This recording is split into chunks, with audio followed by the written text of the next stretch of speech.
రూపాయలు ఇచ్చిందా? ఇక ముఖ్యమంత్రి గారి స్పీచ్ కూడా మీరు ఈ మధ్య వినే ఉంటారు. గత ప్రభుత్వం ఉన్నప్పుడు 25 రూపాయలు ఇచ్చింది, మేము 75 చేసినామని చెప్పి ఆయన ఇంకింత అబద్ధం మాట్లాడు. ఓపెన్ స్పీచ్ ముఖ్యమంత్రి గారు బహిరంగ మీటింగ్లో చెప్పిండ్రు. నిజమేందంటే మేమున్నప్పుడు 50 రూపాయలే ఇచ్చాము, మేము మహిళా సంఘాలకే ఇచ్చాము, ఈ ప్రభుత్వం కూడా 50 రూపాయలే ఇచ్చింది.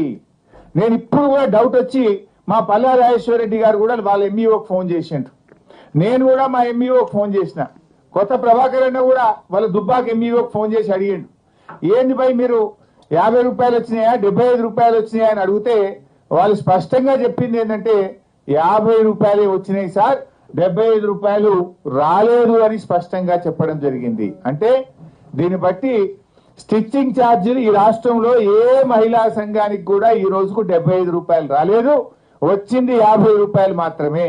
బట్టి గారు మదిరకు పోయి మీ మహిళా సంఘాలను అడుగుదామా, లేదు సిద్దిపేటకు వస్తావా మా మహిళా సంఘాల దగ్గరికి పోయి 75 రూపాయలు ఏమైనా ఇచ్చిందా అని అడుగుదామంటే నేను I'm ready, are you ready అని అడుగుతున్నా. ఇచ్చింది 50 రూపాయలు, 75 రూపాయలు ఇచ్చినామని 2 బడ్జెట్లలో కూడా చెప్పుకున్నారు. ఇది శుద్ధ అబద్ధం. ఇది మహిళా సంఘాలను మా అక్క చెల్లెలను ఈ ప్రభుత్వం దారుణంగా మోసం చేస్తుంది.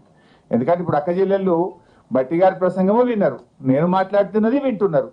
సో నేను చెప్పేది తప్పైతే మమ్మల్ని శిక్షిస్తారు, మీరు తప్పు చెప్తే మిమ్మల్ని శిక్షిస్తారు. మీరు చెప్పడం